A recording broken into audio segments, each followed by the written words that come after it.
Здраво, благодат и мир! Добре дојдовте во програмата на Евангелската црква Христос живее. Ова е христијанска, евангелско-христијанска програма на црква која е дел од последната протестантска реформација.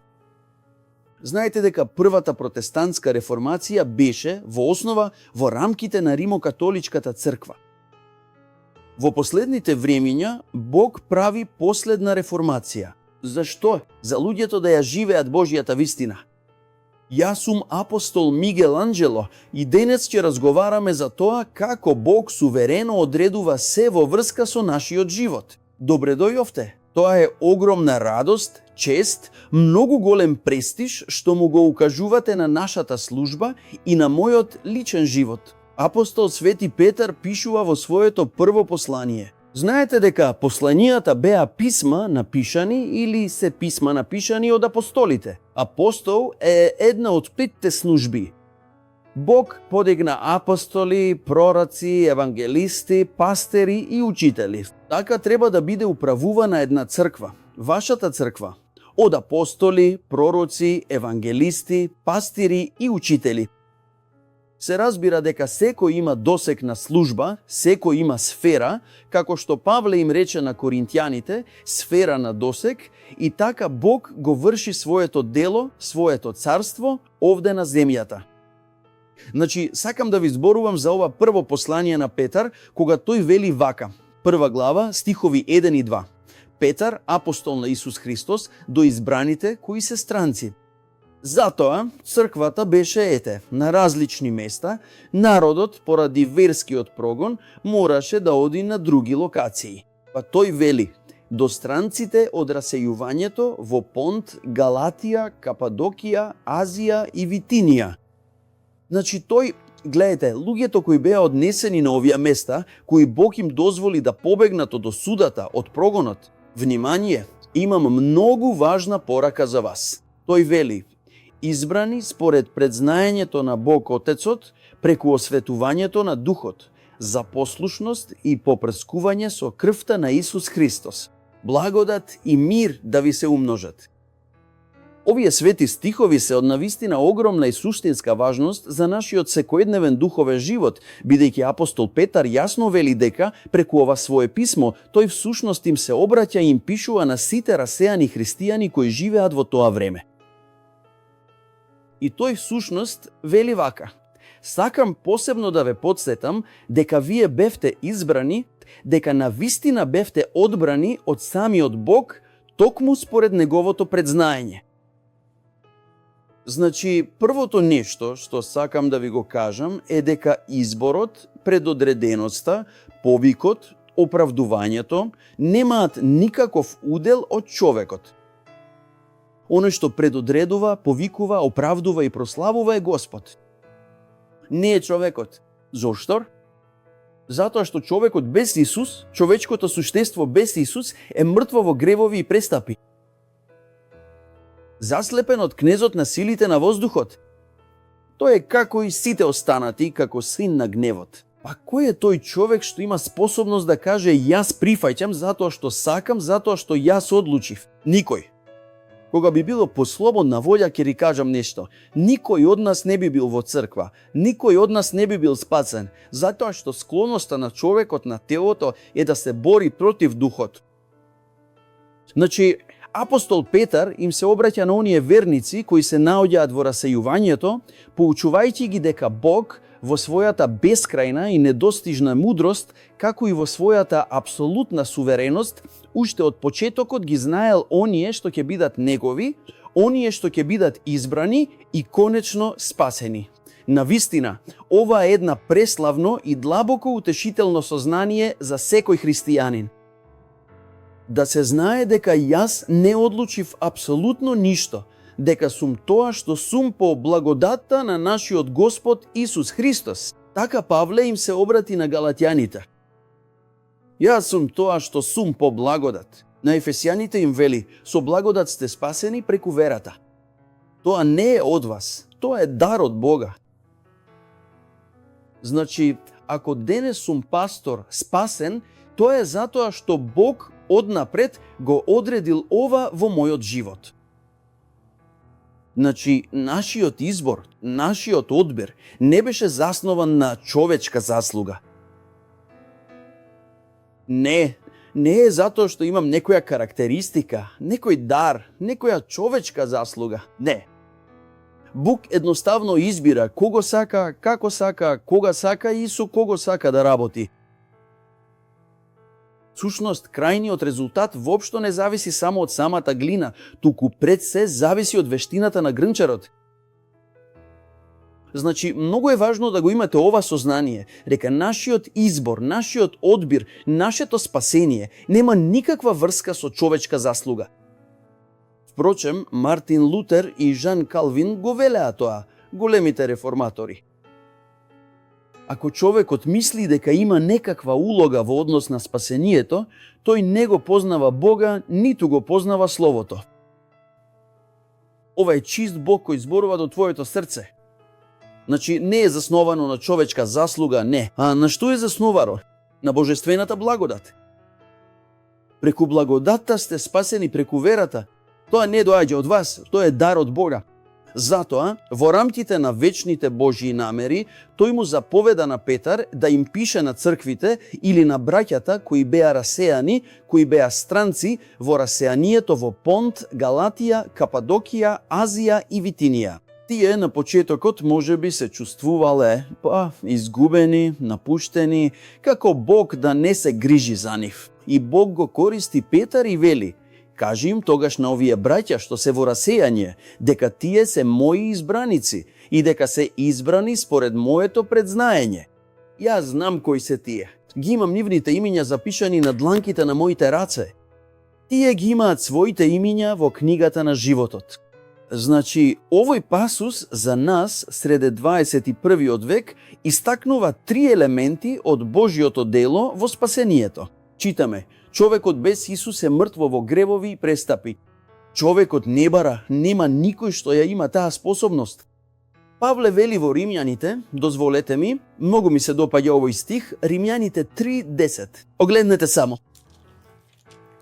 И следете овде, вемов. Тој вели вака: како што е напишано, нема праведен, ниту еден, нема кој разбира, нема кој го бара Бога. Сите скршнаа, сите заедно станаа непотребни.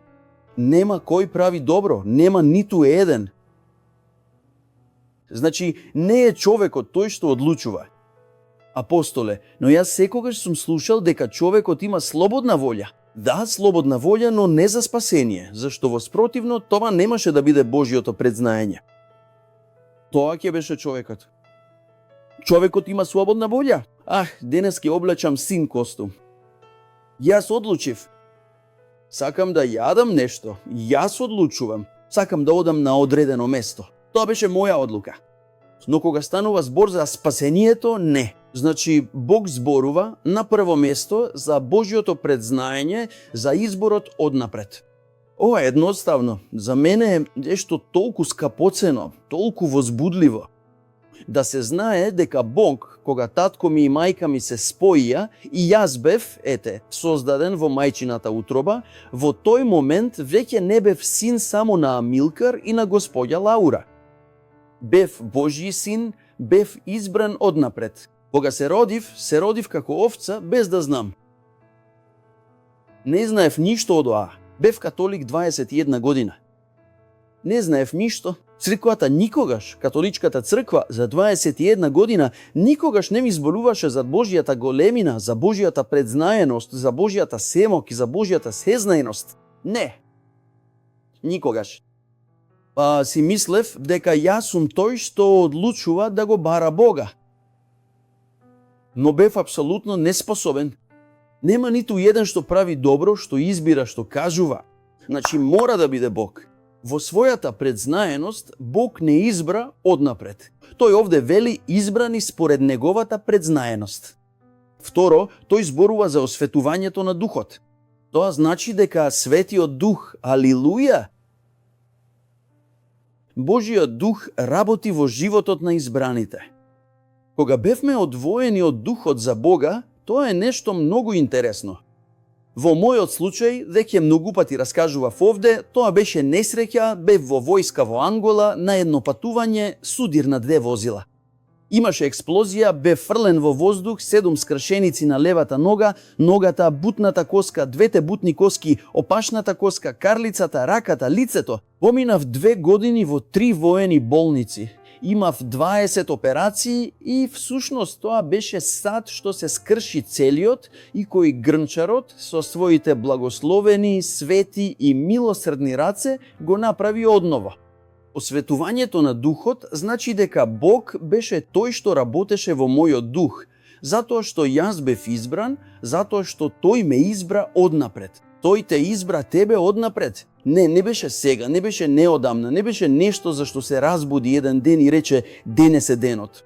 Не, ова е совршен Божји план, однапред смислен. Пред создавањето на светот, Бог веќе го беше создал нашиот дух, кој потоа го стави во мајчината утроба, која роди избраник на Господ, затоа што тој го беше избрал. Осветувањето од духот е Божје дело, кое го прочистува нашиот живот, нели? Значи, верникот е послушен, тој има послушност и попрскување, нели? Погледнете што вели Господовото слово, послушност и попрскување со крвта на Христос. Тоа значи дека послушноста, денес можам да кажам, јас сум Господов, јас сум на Божиите патишта, јас следам духовен пат, затоа што имаше попрскување, односно излевање на крвта на нашиот Господ и Спасител Исус Христос. Затоа верникот е послушен на Божиот повик и е прочистен со крвта на Исус. Значи, единственото нешто во кое можете да бидете апсолутно сигурни е дека ако го имате Исус како Господ или ако го исповедате денес, верувајќи со сето свое срце дека Тој умре и воскресна, дека Тој е Господ, сето тоа е дело на Божјото предзнаење. Тоа е дело на послушноста, што сега слободно ја манифестираме, и тоа е дело на попрскувањето со крвта на Христос. Преку крвта на Исус, зборот од Откровението вели, тие го победија преку крвта на јагнето. Значи, зборот предзнаење е многу важен, бидејќи доаѓа од оригиналниот грчки збор прогнозис. Што значи прогноза? Тој рече, избрани според предзнаењето. Не е според слободната волја, не е според одлуката што ја донесов јас, бидејќи нема ниту еден што бара, што разбира, што прави добро. Не постои ниту еден, никој не би бил спасен. Да не беше делото на нашиот Господ Исус Христос, никој не би бил спасен. Значи, прогнозас, предзнаењето, го означува претходното, однапред знаење и Божјата одлука. Значи, централната идеја на прогнозис не е само дека Бог знаел. Понекогаш ги слушам луѓето, Бог знаел. Па многу луѓе дури и велат, зошто евангелизираме? Зошто трошиме пари на радио, телевизија, на сателит, на медиуми? Зошто? Ако Бог веќе знаел? Не е дека Бог знаел. Тоа би било многу, тоа би било ограничување на Бог. Тој знаел. Идејата за прогнозис не е дека Бог ја знаел иднината, туку дека Бог ја одредил. Бог одредил дека според неговата намера ние ќе бидеме спасени. Ова е прекрасно. Јас сум во Божјите раце, ти си во рацете на Господ. Значи, овој пасус од Петар е многу важен. Многу зборувам за ова овде, бидејќи тоа е пасус што го нагласува избраништвото на верниците. Верникот во Исус Христос е избран од Бога. Тоа е втемелено во сувереното знаење на Бог и во неговата прекрасна благодат. Божјата сувереност и неговата прекрасна благодат. Ова е многу важно затоа што кога ќе почнете да го имате овој вид на знаење, вашите духовни очи се просветлуваат. Почнувате да го разбирате богатството на наследството, вашето спасение, Божјата сигурност. Веќе не се плашите од ниеден ѓавол, не се плашите од луѓето, не се плашите од економијата, не се плашите од ништо. Имаш неуништлива и непоколеблива позиција. Не може да биде скршена, нескршлива поради знаењето на Светата Библија. Јас треба да ја оставам последната реч на вашето срце, од истиот апостол Свети Петар, каде што тој вели во втората посланица, во второто писмо. бидејќи преку неговата божествена моќ ни се дарувани сите нешта што водат кон живот и побожност. Тоа беше преку Божјата моќ. Тој вели, преку целосното познавање на оној што не повика кон својата собствена слава и доблест. Кажете слава на Бога. Тој не повика кон својата слава и доблест. Тој беше. Кажете, тој беше. Кажете гласно, тој беше. Тој те повика кон својата слава и кон својата доблест. Па ако тој е оној што повикува, возлюбени, кој може да не грабне од Божите раце? Тој рече, од моите раце никој нема да ги грабне. Јас ќе им дадам вечен живот, тие ќе го слушнат мојот глас, моите овци. Тој рече во Јован 10:26, вие не верувате затоа што не сте мои овци. Зашто? Ако Бог сакаше да ги спаси сите, ќе ги спасеше сите. Не зависи од тоа кој сака, рече во Римјаните, не зависи од тоа кој бара, од тоа кој сака, зависи од Бог да ја покаже својата милост. И Бог ја покажува својата милост. Бог те најде денес преку телевизиски канал, Бог те побара во оваа интензивна нега, во овој затвор, во оваа болница, во оваа клиника, во оваа страшна ситуација што ја живееш, емоционално, дури и чувство на смрт си имал. Некој што ја следи програмата си вели, сакам да си го одземам животот затоа што не можам повеќе да живеам. Сега знаеш што вели Библијата. Тој не повика кон својата слава, тој беше. Нема слободна волја, каде пишува во Библијата? Изразот слободна волја не постои во Библијата. Знаевте ли за тоа? Не постои. Луѓето проповедаат за слободна волја, која ја нема во Библијата. Тој не повика, извинете, ова мора да дојде преку целосното познавање на оној што не повика кон својата слава и доблест, преку кој ни се дадени неговите скапотени и многу големи ветувања, за преку нив да станете соучесници во божествената природа, ослободувајќи се од расипаноста на страстите што постојат во светот. И тој вели, поради тоа, вложувајќи ја сета своја ревност, придодајте кон вашата вера доблест, кон доблеста знаење, кон знаењето самоконтрола, кон самоконтролата истрајност, кон истрајноста побожност, кон побожноста братолюбие, а кон братолюбието љубов. Зашто, ако овие нешта постојат во вас и се множат, тие прават да не бидете ниту неактивни, ниту бесплодни во потполното познавање на нашиот Господ Исус Христос. Тоа значи, кога ја слушаш вистината, не остануваш бесплоден, не престануваш да даваш плодови. Тој е оној што ве повика во својата слава. Тој е оној што ја одреди оваа средба. Оваа наша средба, овде на Бандејрантес, на радиото каде што ме слушате, на социјалните мрежи, е совршен Божји план. Тој повика во својата слава и доблест. Па тој порачува на оние од расејанието од точка галаксија, погледнете, јас ве избрав. Тој порачува до сите 4 краишта на светот, бидејќи оваа програма ќе биде преведена и на други јазици. Тој вели, јас бев тој што те избра, јас бев тој што имаше милост, јас бев тој што те сакаше, јас бев тој што те оправда, јас бев тој што те избави од осуда. Нема веќе осуда. Нема никаква осуда за оние кои се во Христос Исус, зашто духот на смртта е отстранет од нашиот живот, духот на животот е во нас. Што е духот на животот? Светиот Дух, Господ Исус Христос. Прими ја оваа реч. Прими го тоа дека предзнаењето кое се определи, Божјото предзнаење. Така нека биде. Така рече Господ. Ви благодарам на сите што ги поминавте овие половина час со мене. Се надевам во Бога дека нешто многу важно се манифестира во твојот живот. Ти си избран од Бога преку предзнаењето, преку определбата и сувереноста на Господ. И ти велам, ангелите Божји те чуваат.